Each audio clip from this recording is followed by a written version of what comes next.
สบายดีพี่น้องปองป้าทุกคนอยู่กับ2ครอบครัวบ่เอ็มแนลคือเก่าพี่น้อง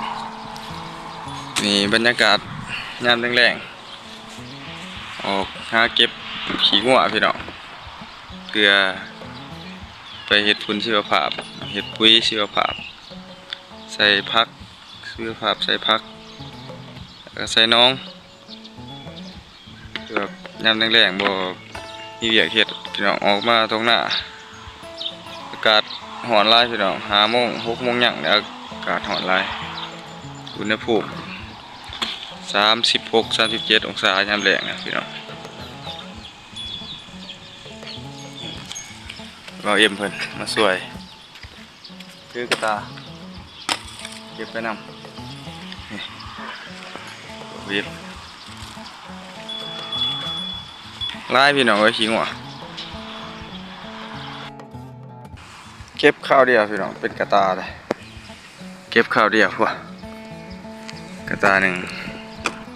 บรรยากาศยามแรงๆพี่น้องกำลัง เห็นลมพัดผ่านมื้อนี้เห็นลมยามแรงเดี๋ยวอุณหภูมิก็ค่อยลดลงอุณหภูมิอ่อนหลายพี่น้องเอ้ยมันคงสิโดนแขวงสารวัตรอ่อนหลาย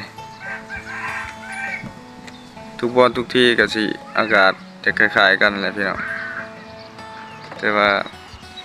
มันหอนเกินหอนตอนเช้าจนหอนตอนแลงเลยกำลังเห็นลมกำลังเห็นลมพัดกำลังเห็นลมพัดยามแลงช่วง6 โมงยังพูดขี้งัวพี่น้องแคมบานขี้งัวแคมบานลายผู้งัวเพิ่นมากินเฟืองมานอนอยู่นี่โอ้ขี้งัวพี่น้องบ่ใส่ปุ๋ยก็ได้พุ่นน่ะลาย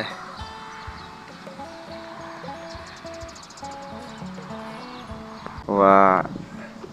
เขตนี้มันเป็นแรงของงัวหรือว่าเป็นบ่อนนอนของงัวแคมหน้าล้างบ้านได้พี่น้องหน้าครอบครัวบ่เยี่ยมหน้าทำให้เฒ่าเพิ่นลายเป็นแรงนอนเป็นแรงนอนของงัวห้วยมันแกนมากินเฟืองเป็นเบิดกองเลยคือว่าแปะเส้นทางที่3เนี่ยทางไหหน้าครอบครัวบ่เยี่ยมทางไหหน้าไม่เฒ่าเพิ่น